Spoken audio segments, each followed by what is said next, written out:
Play ball. How you doing, baseball fans, and welcome to another episode of the Brushback with JP Ricciardi, brought to you by Cornerstone Bank, built on trust. Are you ready to open an account with Cornerstone? Go to cornerstonebank.com for more information. I'm John Arezzi, and joining me back from a vacation in Italy, the former GM of the Toronto Blue Jays, former front office executive for several major league teams, baseball analyst for the NESN Network, JP. JP, how you doing? Welcome back. Buongiorno, Johnny.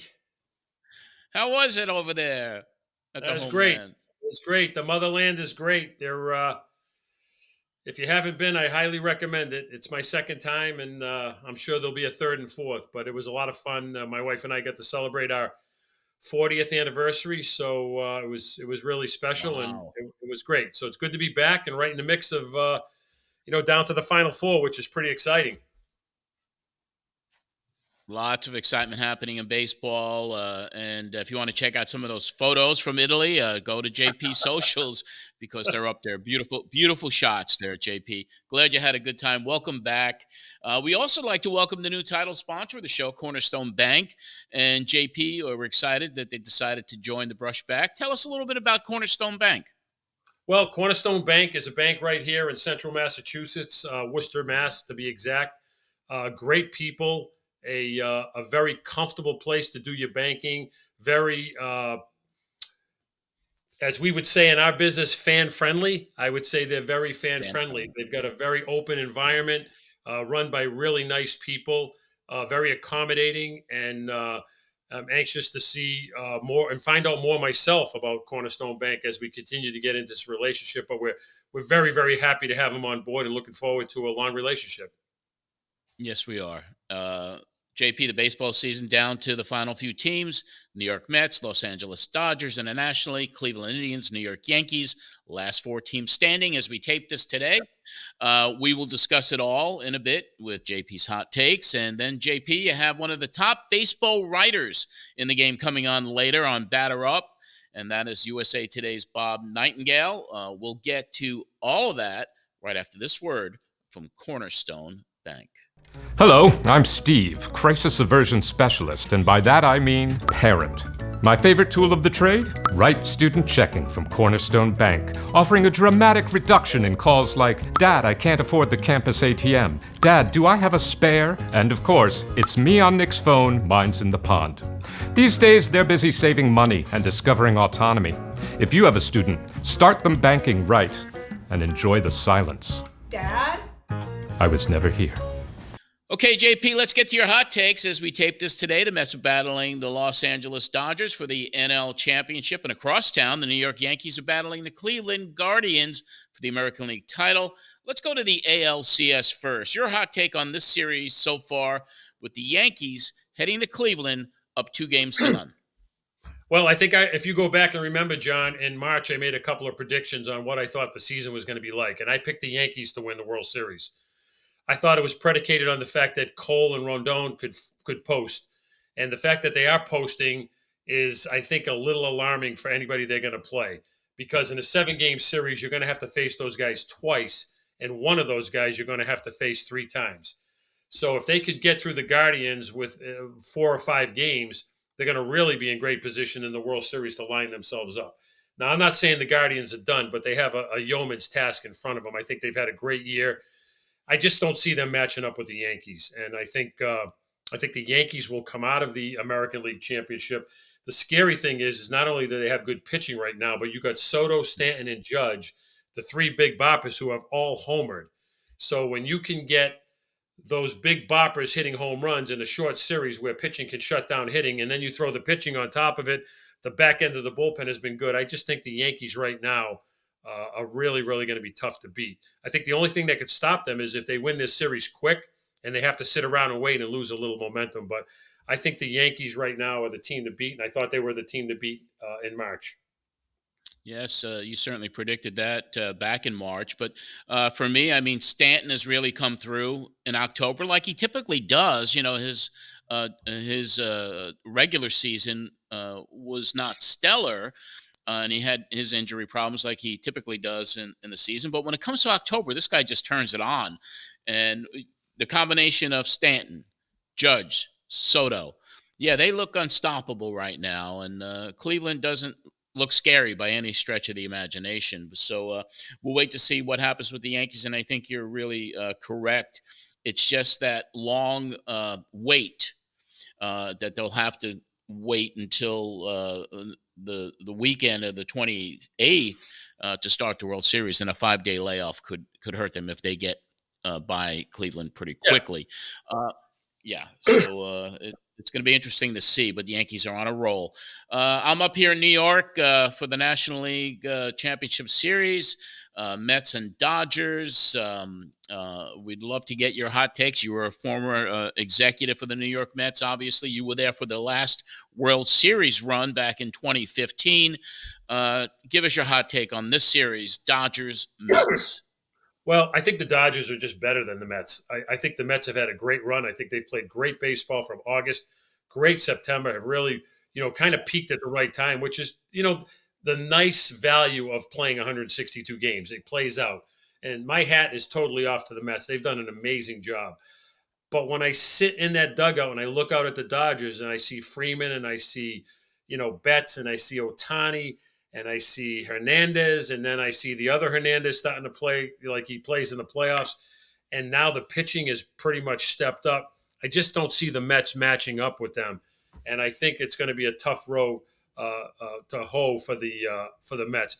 I will go back and tell you that in March, I told you Sean Manaea was going to have a great year. And he's had that great year. And he's carried it through. So I think if he can get the ball one more time, if they can stretch this thing out, they got a little bit of a chance. Huge game tonight. I think Quintana's on the mound. It's a must-win for the Mets. They cannot lose 2 more games. They cannot lose another game going back to L.A. They to get this back to L.A., they got to get it back to L.A. where it's at least 3-2. They won't even get back to L.A. But I think they're going to really, really struggle. I think they'll win tonight, but I don't see them winning the series. I think the Dodgers are just too good. Yeah, the Dodgers have shown that, and the Mets, because they had that bullpen game in Game 2, and the Mets were able to win and score early. But with the starters and the scoring, and the Dodgers outscored them 17-0 in Game 1 and Game 3. But the Mets have pulled off a lot of miracles this season. No one expected them to even sniff the playoffs or postseason, and their clutch hitting from Lindor, Alonso saving them against Milwaukee, Vientos becoming a star right before our eyes at 24 years old, hitting over 400. It's going to be an interesting thing, but noticing they look lifeless last night. I was at the game, and that home crowd sold out. Citi Field was electric until they were taken out of the game. Well, that can happen, and that's what happens, John. When you take the crowd out of the game and you hit them you can punch someone in the mouth right away early, which is what the Dodgers did. That takes a lot of the life out of a team. But look, they win tonight. It's even. I just don't see them winning this series. I just think the Dodgers. Flaherty's coming back again. Buehler pitched well last night, so you're going to have to face those guys another time.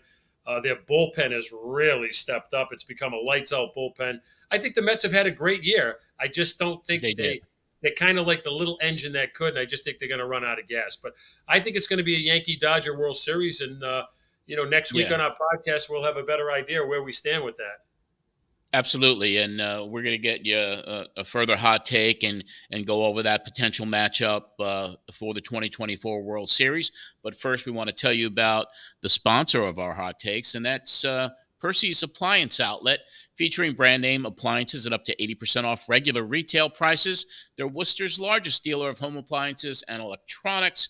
They've been serving the Worcester area for over 80 years, and they are your 80% off retailer. And once again, go to Percy's.com. Check out all the great deals there every single day. Refrigerators, electronics, washers, dryers, bedding, so much more. Call 508-438-6800. Same day or next day delivery options are available. Percy's, they are your 80% off appliance outlet. Percy's Appliance Outlet, next to our showroom on Gold Star Boulevard in Worcester, featuring brand name appliances at up to 80% off regular retail price and come with manufacturer's warranties. Contractors and property managers save even more with volume discounts. Fast, professional delivery, removal, and installation, or bring your vehicle and pick it up the same day. Shop online with long-term financing available at Percy's.com. Percy's Appliance Outlet, first on Gold Star Boulevard in Worcester. Okay, JP, as we discussed before the break, the World Series is getting closer, and all we need to know is your predictions, this final two, and you're saying Dodgers versus Yankees, East Coast versus West Coast, and it's a rivalry that really dates back decades and decades. Let's get your hot take on that. Yeah, since the 40s. I mean, they were like the 50s and 40s, and but it's always exciting to see Yankees and in the World Series, and especially against the Dodgers. My preference, obviously, Subway Series, but you're saying that is not going to happen. Give us your prediction on all this. I think that obviously the series, they're not over. And you don't want to put the cart in front of the horse, but I just don't see anybody beating the Yankees, and I don't see anybody beating the Dodgers. Obviously, the Guardians and the Mets are the opponents. I just don't see them beating those two teams. I think it's going to be a East Coast, West Coast series. I think it's a series with an amazing tradition that goes back to the 40s, the 50s, right on through to the 60s and 70s, and even the 80s. I mean, I don't think there's an era where they haven't played each other in the World Series, whether it was in Brooklyn or obviously going out to LA. So I think it's what Major League Baseball would be doing cartwheels over. I think the national, the syndicates would love it. I think the writers would love it. I think there's so many storylines. You have potentially the MVP and Ohtani and Judge playing against each other. You have, the two iconic tradition franchises. So television is going to love it. The nation's going to love it. Probably not the people in the middle of the country, but I think it's one of the best things that baseball could have for a shot in the arm at the end of the season. So I don't want to get ahead of myself, but you're asking me to put my money on the table. It's the Dodgers and the Yankees, and then at that one, we can break that down as we get closer to it. Yes, exactly.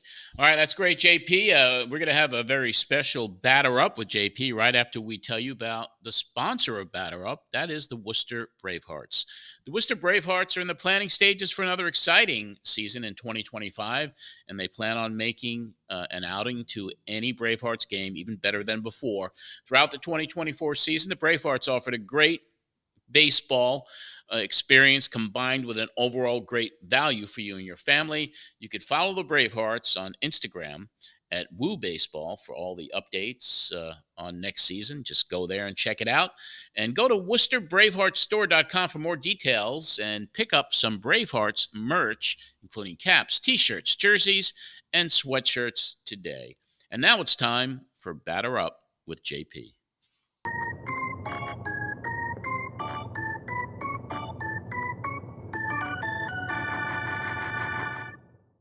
And now it's time for Batter Up with JP this week. It's a pleasure to welcome one of the top baseball writers in the game. He is the longtime baseball columnist for USA Today. Let's say hello to Bob Nightengale. Bob, welcome to Batter Up with JP. My pleasure. Thank you. Bob, thanks for coming on, buddy. It's been a while since I've seen you, but one of our best writers in all the game, a guy who's been covering the game for so long and has a long history of a lot of things going on in this game, has seen a lot, and we appreciate your time. And I've always enjoyed talking baseball with you. You have such a passion for it. So the first question I want to ask you right off the bat is, I know you've covered different sports, but was baseball always your first love? I grew up on Air Force bases and never lived in a baseball city. It was always like the Air Force Academy, Albuquerque, different places. But yeah, I love baseball the most, but I love whatever sport was in season. But I remember diving into those box scores and, the Sunday stats where you didn't know what anybody's batting average was until every Sunday. So I remember those good times. Yeah. So I know you're right into the middle of this, and you've been involved with covering the season all year long. But right now, you're sitting on the Mets and the Dodgers. What's your take on the series so far? I mean, I got my own takes, but I want to hear, you're right there. You're watching it firsthand. What's been your take on the series? Well, the Dodgers are such a good team. I had the Dodgers winning this thing in 6. I thought once they got past the Padres, that'll be their stiffest competition. I didn't think they'd get past San Diego. I thought San Diego was a better, well-rounded team. Dodgers pitching was in disarray. Very impressed by that bullpen. It was good, but not this good. So they got so much firepower, and they're able to get away with just 3 starters. I think the big key was that X factor was Walker Buehler, and he showed up again last night. I think that's the guy that they're going to ride, all the way through. So really you got 2 guys you trust, Jack Flaherty and Walker Buehler. You think the Mets have any chance? I think they'd have to win the next 2 nights. They'd have to win, certainly, game 4. Then, it's tough to go to LA down 3-2. So I'm not sure who's even going to pitch game 5.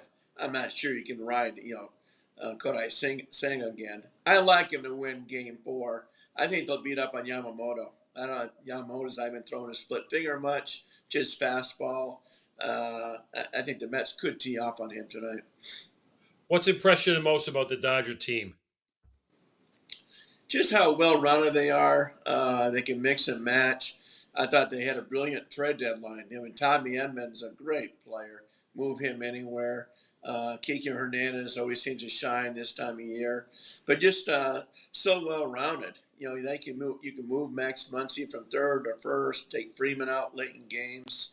And I like Kevin Kiermaier too, as far as that defensive center fielder late innings. But just very well-rounded. And I like the way the bullpen is set up, where anybody can pitch in any situation. I really thought that they did a great job at the trading deadline, kind of under the radar, in the sense that they knew what their strengths were. They always had Betts. They always had, Muncy and Ohtani and Freeman. They had the big guys, but the ancillary guys that added to the depth, like you had said, the Edmonds and the Kiermaiers and the guys of that ilk. I think what people forget in the playoffs is how important your bench becomes at certain points.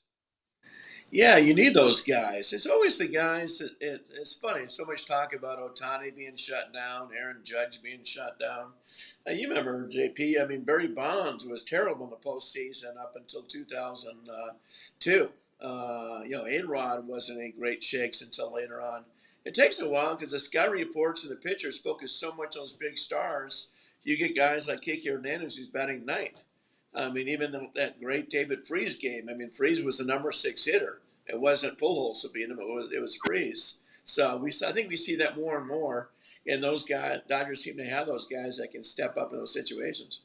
Yeah, I think the depth in the playoffs really shows itself because, like you said, there's always the stars, but the stars seem to get shut down at certain points. And it's only a 7-game series, so it's a very small sample size of what they are during the season. And when you could just keep building up depth, that's why I thought the Dodgers and I thought San Diego did a good job at the trading deadline too. I think it's unfortunate that those 2 teams had to play each other so early, because I do think that they were the 2 better teams in the National League. I did too. I wish they changed that format back where you don't play each other until you have to, until the NLCS. It's a shame that series only went 5 games. That one deserved a 7-game series for sure. San Diego just got cold at the wrong time, and the Joe Musgrove injury kind of killed them right before the playoffs started. But yeah, that was they might have been the 2 best teams in baseball. And it had the nice flair, that a little bit of hatred going back and forth. So that kind of made it a little interesting too. But not to get off point here, but do you like the way the playoffs are set up now? I do. I know people talked about, having a layoff, but everybody wants that layoff. I do like the best of 3 at the first round rather than just a 1-game crapshoot. I thought that was unfair. So, I think it's worked out, well this year. The best team still advanced. I know, Philadelphia says, we had to buy and made our bats cold. But, you talk to Phillies people, the Phillies scouts, they worried about that lineup all year long, saying we're way too easy to pitch to. And sure enough, that lineup got shut down again. Yeah. So let's switch over to the American League. I know you're probably following it from afar because you're so locked into what you're doing, but What's your take on the Yankees and the Guardians so far? I think just Yankees are a clear cut, I'm better than them. I thought Yankees would win this thing in 5, maybe it'll be 4.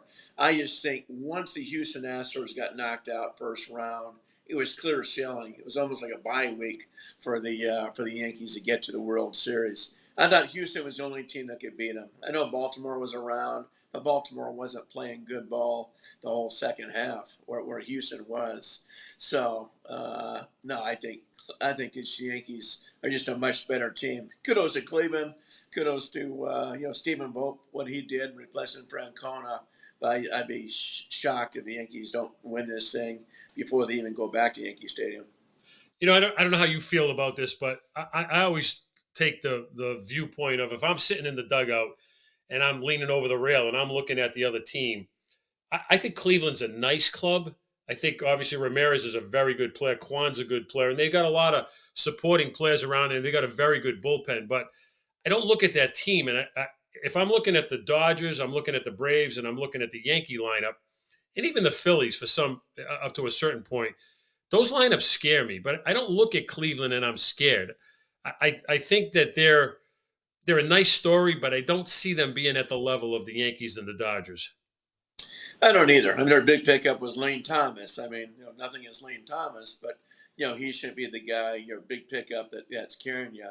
And like we talked about, the big stars get shut down. So you shut down Ramirez. What do you have left? I mean, Lane Thomas did step up. Now it's okay. Let's focus more on Lane Thomas. So yeah, they just don't have that kind of depth as the Yankees. Yeah, where Aaron Judge can get shut down. You got Stanton picking you up, or Rizzo or Soto, what have you. Cleveland doesn't have that luxury. And then the scary thing is, if you look at Stanton's hitting home runs, Judge is hitting home runs, and then Soto's hitting home runs on top of Cole and Rodon pitching the way they pitch. That's why I picked the Yankees to win the whole thing early in the year, just because I thought if Rodon and Cole could do what they could do, you got to face those guys at least twice in a 7-game series, and then one of them a third time. So I thought the Yankees were just superior to all the other teams in the American League, and they seem to be playing it out with the way it's playing out in Cleveland right now. You think Cleveland got a shot in the game? I was going to say MLB. That's what their dream matchup, of course, has been forever. It's Yankees Dodgers, first time since '81. So when you're talking about if that's the case, having Ohtani and Judge is going to be like back in the Larry Bird, Magic Johnson days. They're just epic, 1-on-1. So you kind of segued into my next. Well, let me back up. When spring training started, who did you have in the World Series? I had Atlanta and Baltimore. I thought what Baltimore did last year. Okay, young team, they're up and coming. Here they come. I love when they got Corbin Burns. So I thought Baltimore was going to take that next big step, and they didn't. Atlanta, they just got pummeled by those injuries. It's amazing they even made the playoffs. Yeah. A shame. I would have loved to see Chris Sale in the postseason.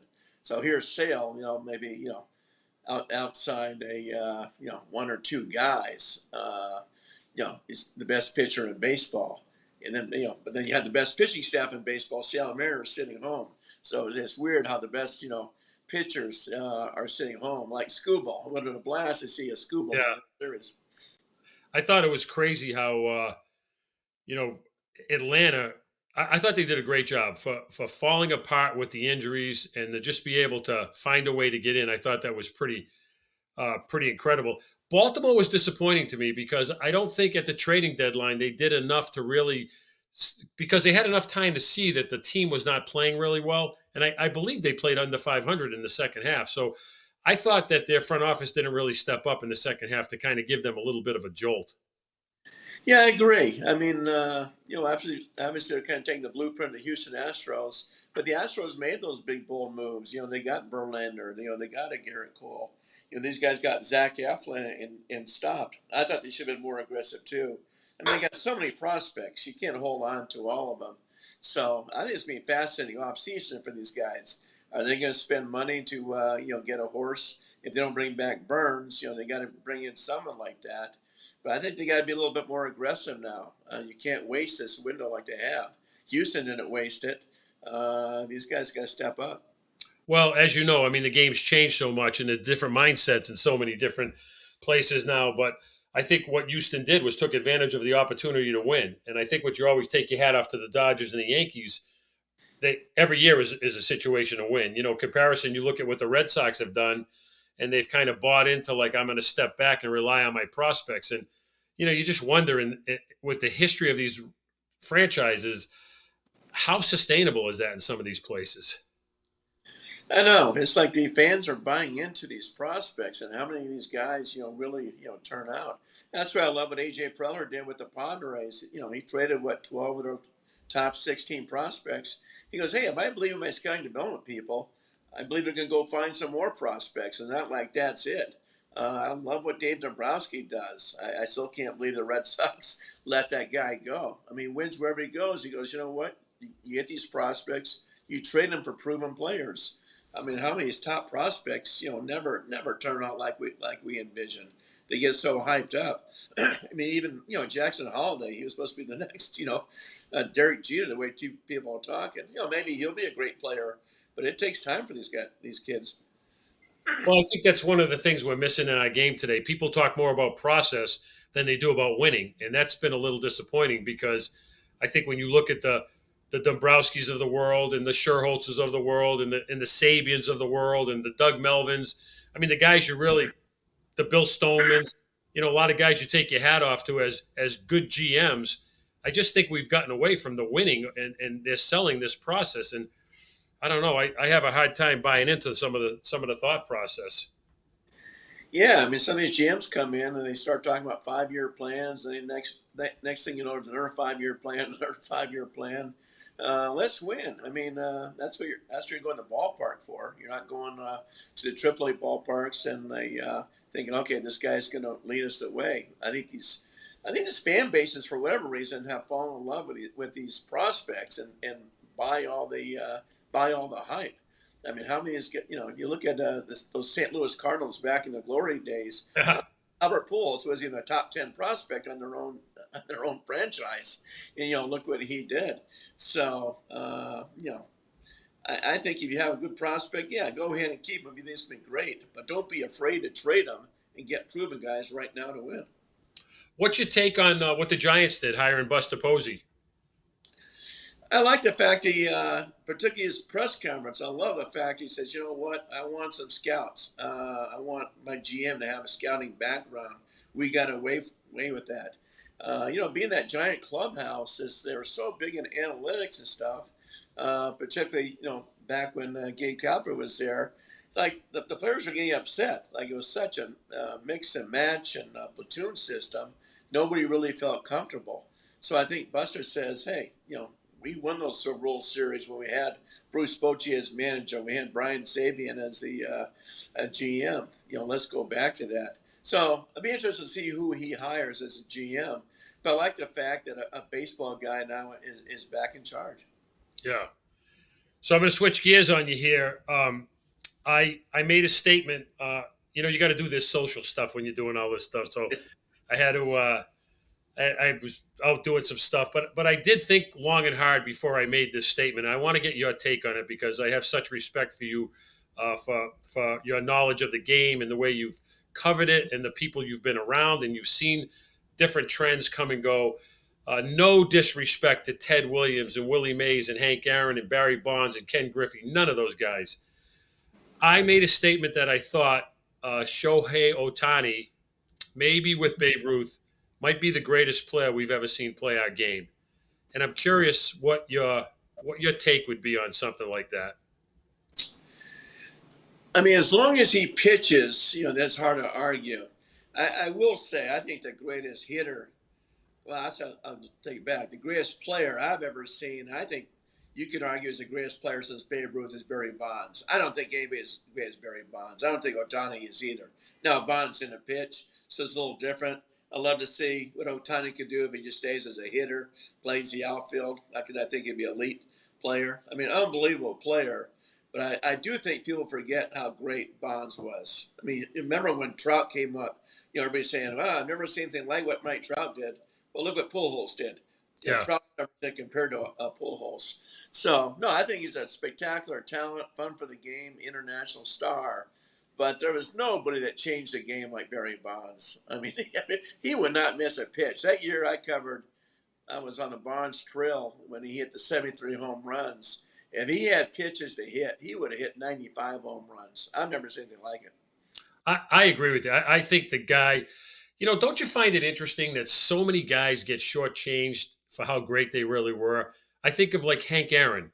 Hank Aaron was one of the top 10 players who ever played our game. And it's like, no one talks about him. And Willie Mays gets a little bit more hype. I think most of it came because of being in New York, and he was a great, great player. But when you dissect Bonds and you think about, and just like you said, I remember we were in Toronto, we played him. He came up 3-game series. He walked 4 times on Friday night. He walked 3 times on Saturday. He got 1 pitch to hit on Saturday. He hit it off the windows in left center field at Toronto. And that's the only time he swung the bat in 2 days. I thought that was one of the most incredible things I ever seen, that the fact that he had that much patience to wait for what he want. He was not going to give in. And when he got it, he didn't miss it. No, and he would swing at pitches outside the strike zone, just hit home runs or drive-in runs. That's a pet peeve of mine. Way too many guys are so happy with walks. Like, dude, all you're doing is clogging the base paths. You're not Ricky Anderson. You're standing at first base. I think some of these guys get so caught up in on-base percentage. Like, hey, swing the bat. I remember doing a long piece with Pujols a couple of years ago. I said, Albert, what stat are you the most proud of everything you accomplished? He goes, the one nobody talks about, RBIs. That's how you win a game.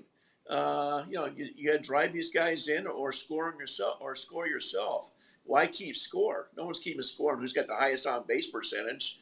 I think some of these guys get so caught up in that. Go ahead and swing at some pitches outside the strike zone. Drive in guys. You see guys high-fiving guys going to first base, second, third, and 1 out. That's just as soon take a walk than drive in 2 runs. Right. Well, I think that's the mindset today. It's we've gotten away from. I still argue the point of batting average, where people tell you that batting average isn't important. I sit there and say, well, what batting average tells me is it's a history of what that guy is as a player. And it tells me he's consistent. If he's a 270 hitter for 5 years in a row, he's a 270 hitter. If he's a 270 hitter and then all of a sudden he hits 120, well, he's probably still a 270 hitter. He just had a bad year. So, and then I just have a hard time when they tell me RBIs don't matter. I mean, God, tell that to Tony Perez. I mean, that guy knocked out big runs for the Reds. So I struggle with some of the statistics. Let me ask you. I love Luis Arraez. Same thing. I mean, I don't understand that guy. He gets no respect. He doesn't. He strikes out like 2 times, and I think second half or 3 times. It's unbelievable. Just a ball player's ball player. Puts the ball in play. And I think the Padres kind of rubbed off on him. And it's like, he rubbed off on the Padres where they quit striking out. They struck out fewer times than anybody else. Just put that ball in play. See what happens. Do you ever think Boggs, Ichiro, Carew, Gwynn, Rose, do you ever think those guys wouldn't be valued in our game? Well, as I told Rock Carew a couple of years ago, I said, hey, thank goodness you're not playing anymore, and Tony Gwynn is not playing. You guys would have been ripped to shreds because people have been complaining about your exit velocity. You don't walk enough. All you guys did was hit 370 every year.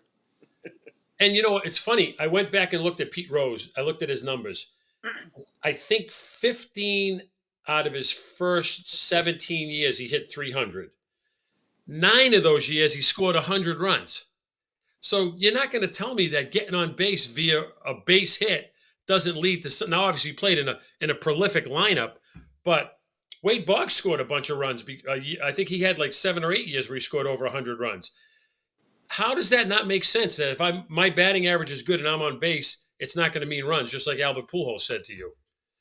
Yeah, I mean, you knew who the great RBI guys were. You knew the consistent guys, but it was a Joe Carter, a Fred McGriff, obviously. But yeah, you value those guys. It's like, sometimes you look at the scoreboard, it's hard to find the score. You see exit velocity, everything else, expected batting. I don't even know the expected batting average. I know what the batting average is. It doesn't matter what the expected one is. Well, I always tell people that when you go to a big league game now and you look up at the scoreboard and they got all that stuff, it's almost like you're trying to take an MIT entrance exam. You don't understand who's craving to have that up there. We've lost our entertainment. Yeah, we have. I think people, they're so worried about that, they're not even looking with the scoreboard. Yeah, it drives me crazy when people say, "Oh, should we care about batting average?" Yes, we should. It's unbelievable. 100%. Who you had to pick an MVP for both leagues? Who would you go with? I'll go the two obvious guys, with Judge and Ohtani. I will say, if you had just one MVP, I would take Judge over Ohtani just because, hey, he's playing center field. He's playing out of position to help his team. Where Ohtani obviously just a DH and not pitching. Be very curious to see what happens to Ohtani in the future. I do think he pitches next year. I'm not sure how much longer he's going to pitch after that. Because I think what he's doing offensively is like, why bother with the pitching? We get guys to do that. And he loves a hit. I think he only pitches because he knows he can do it in such a novelty. You think at any point they'll just make him a closer? I don't. I think the problem with the closer too is like, say you're playing. I mean, when are you gonna warm up? You can't. You have to be in the bullpen. MLB rules say you can't. Do it underground or stuff like that. I just think it's too hard. What if you're about to close on ninth? All of a sudden, your turn comes up in the eighth. Yeah. I just think it's too hard to pull off. Yeah, I think he pitches another few years because I think he wants to solidify something different than any. Plus, I think he wants to come back from the injury to prove that he came back. But I agree with you. I don't know if he's going to be able to maintain that for more than 1 or 2 more years. Yeah, and obviously with the stolen bases he did this year and stuff, and those numbers, Dave Roberts said those are going to drop down because you're pitching, you got to save some energy. I remember even talking to Trey Turner about that. With the way guys, it's so easy to steal now. He could probably steal 80 or 90 if he wanted to, but you beat up your body so much. Yeah. Bases. If you had to put a vote for, do you have a vote this year in the? National League MVP. Okay. I do. So if you had to vote for Cy Young in both leagues, who would you go with? Certainly Scooble, unanimous. I love Chris Sale. And I know Wheeler's got great numbers. I think Sale wins a landslide too. I think Scooble's unanimous. I think Sale gets at least, there's only 30 votes. I'd say 25 or 26 of the 30. Yeah. Scooble was unbelievable this year. Unbelievable. He's from Kingman, Arizona. This kid couldn't even get a college scholarship. He was begging to go to Grand Canyon or U of A or Arizona State. Finally, someone saw him for the University of Seattle, and he goes there. Great kid. I mean, small town, and I mean, Kingman's where you stop for gas on your way to Vegas. I'll throw something really crazy out to you. Burns, St. Mary's, Bieber, DeGrom, Stetson, Scooble, Seattle, and there's another one I'm missing. All from lower Division I programs have all won Cy Youngs. Scooble's going to win the Cy Young. Oh, Chris Sale, Florida Gulf Coast. Florida Gulf, yeah. So, not a Power 5. He's not going to Cy Young or win rookie or Paul Skeens. I mean, people say LSU. Really, it's Air Force Academy. That's where his sprinting ground was. So he came from the Air Force. He was a catcher at the Air Force Academy. Right. The guy's most talented pitchers in the game. Yeah, it's just incredible, which keeps proving the point that they come from all over. So just to kind of go back a little bit, you've been covering the game a long time. What do you love about the game today that what do you still love about the game, and what do you have concerns about the game? Well, I love the people in the game. A lot of times I think I love the people and like the game. The game isn't as much fun. It's different now. I mean, back in the day, it's you're traveling with the players, you're hanging out with them at night. Just everything was kind of together, loosey goosey. Everything's off the records. Usually, you leave that clubhouse, and just guys got along. I love the fact. Remember back in the day, I first started coming to the Royals. I mean, guys were hanging the clubhouse till 1 or 2 in the morning. Drinking beers and talking game. It wasn't to get drunk, just to talk ball. The Tigers were there every night till 2 or 3 in the morning. So were those Phillies. We miss that. You go in the clubhouse now, guys are gone right away. I remember when George Brett was like an interim batting coach there for the Royals, and he says, not only can I relate to the players, I can relate to the coaches. Like, I knew they want soft toss and everything else, but just different. We'll never have those days back, I don't think. But just people, staying in that clubhouse and talking ball. Now it's just, everybody races home. And even the road, used to always see tons of guys out. You don't see that anymore either. I miss those days. They'll never come back. There's no scouts at the ballpark anymore. No. Yeah, 15, 20 guys every night. You all go to the same watering hole after games. And same thing, just talk baseball and stuff. But yeah, I mean, you don't see scouts until the last few weeks of September. And there's teams that don't have any scouts at all now. I know. Only this Dominican Summer League and that sort of thing. It's amazing. I know the Tigers didn't send a scout out during the entire playoffs, which is unheard of. I was in Atlanta with the team my last few years with San Francisco, and I said, I'm going to go up to the press room, see if any. There was nobody there. There wasn't one. There was one writer who came in who I'd known, and I said, "Where is everybody?" He goes, "No, there's no scouts. They don't come to the games anymore." And I used to feel like when I was scouting and doing that, it was great to be able to talk to the writers, and you kind of bounce stuff off each other. You learn stuff from each other. You had dialogue, and it was just a nice baseball atmosphere. But it's kind of sad it's not around anymore. No, really sad. I mean, yeah, like you said, it's rare. You'll see I was asking some scouts, who has the most scouts out there now, like, pro scouts? And they said pretty much it's the Phillies, the Dodgers, and Tampa Bay. Tampa Bay surprised me. They said, no, they're big in analytics, but they got a ton of scouts too. Don't let them fool you. So it's cool to see, those organizations thrive, by having scouts. You can't. The thing about scouts too is, JP, you get information that way. Different coaches or managers from different teams, players. You get some information. You can't get that sitting at home looking at a computer screen. Any concerns about the game going forward? I mean, obviously the pitch clock helped. It helped big time. I'd be interested to see at some point what they do. I mean, maybe lower the mound again, maybe move it back. They did it in 1968 and it worked. They do it in all the other sports and it worked.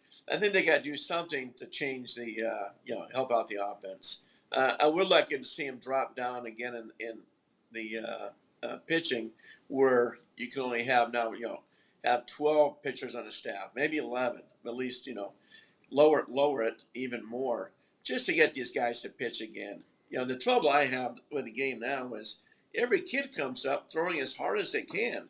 They go to these places like Driveline, they're high-fiving each other because he picked up 2 or 3 miles an hour on his fastball. The ball may be 10 feet over the hitter's head, but they don't seem to care. And these guys blow out. I did a story last month on the 50-year anniversary of Tommy John surgery, and talked to these guys like James Andrews and Dr. Elatrash in Los Angeles, and he says these kids are throwing over 92 miles an hour in high school. He goes, I guarantee 95% of those kids will have Tommy John surgery because their bones haven't grown. They're still building. And I think these pitchers now fall in love with the velocity, and the teams do too. They pick these guys up, and then they call them up real fast before they blow out, get a couple of years out of them. They blow out, and Tommy John surgery, see it again in a year and a half or 2 years. What do you think about the A's situation going to Sacramento?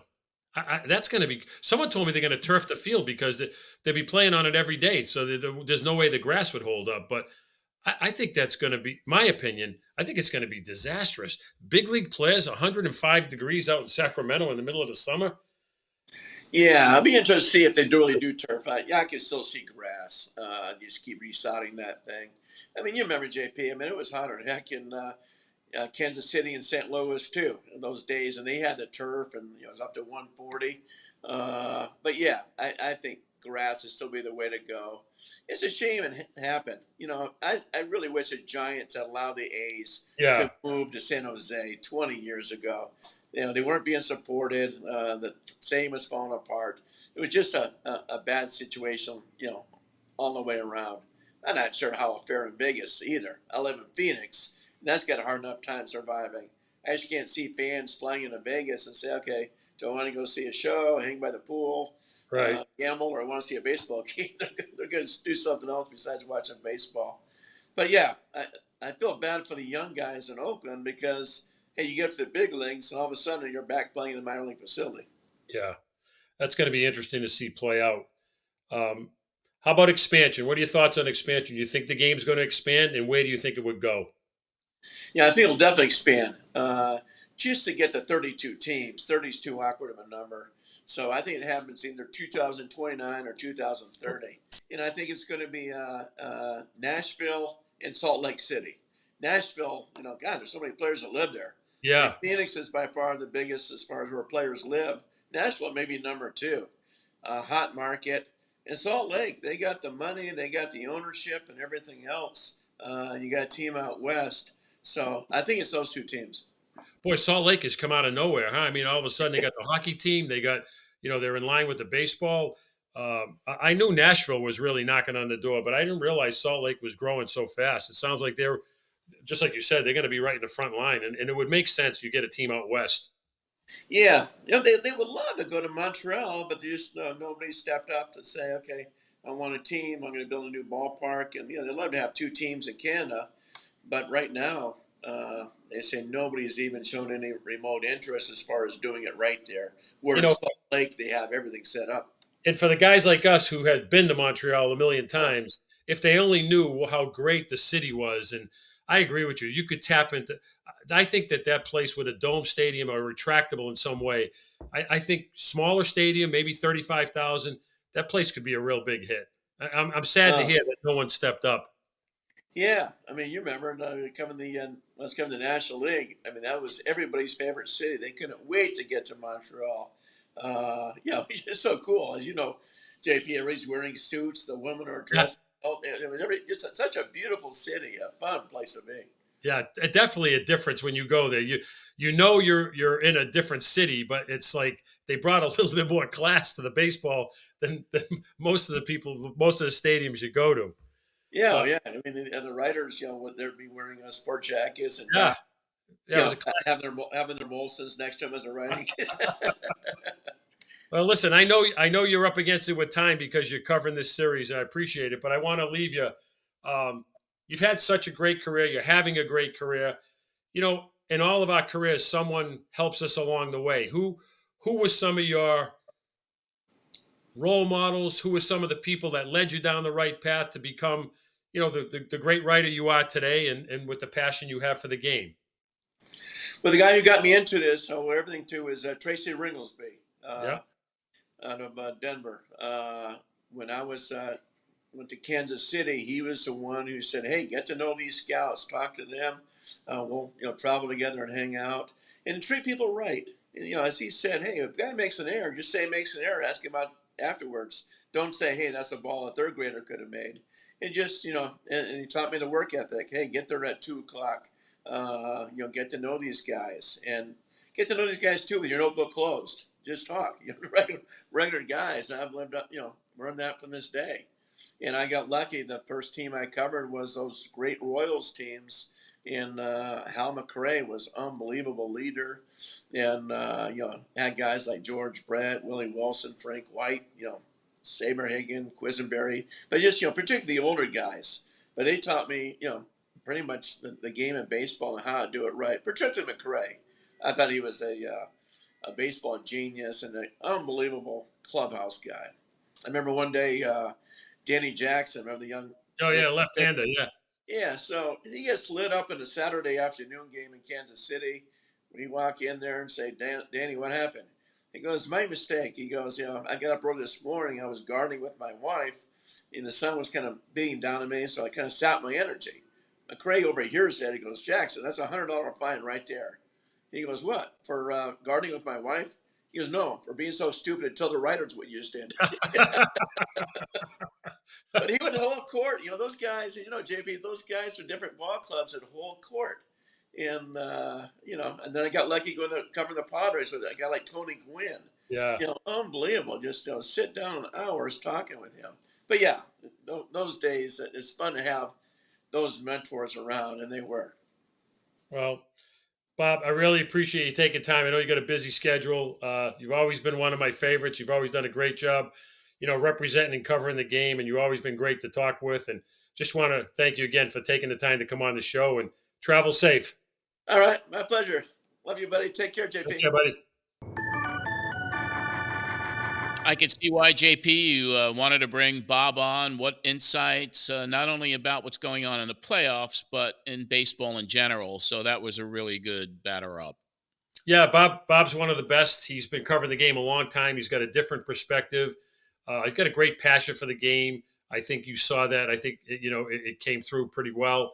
I think the fact that he's got his thumb on what's happening with the Mets and the Dodgers right now, and it's been with the Dodgers a lot this year, is very insightful and helpful. And anytime you get these guys with their finger on the pulse, you get a really good insight into what's going on. And thing I like about a lot of the writers we've brought on is not only do they love what they do, but they love the game, and they've got a nice tradition and history with the game. And Bob's one of those, and we're lucky to have him on. He was great. Yeah, he certainly was. And JP, that's going to wrap it up for this week's show. You can follow JP on X and Instagram. Check out those photos from Italy. Just go to at RICCIARDIJP. That's it, Instagram and on X. And you could subscribe to the show on your favorite podcast platform. Check out the YouTube channel as well. It's youtube.com/brushback with JP. Until next week, when we begin to cover the start of the World Series, this is John Arezzi for JP. Have a great week, everyone.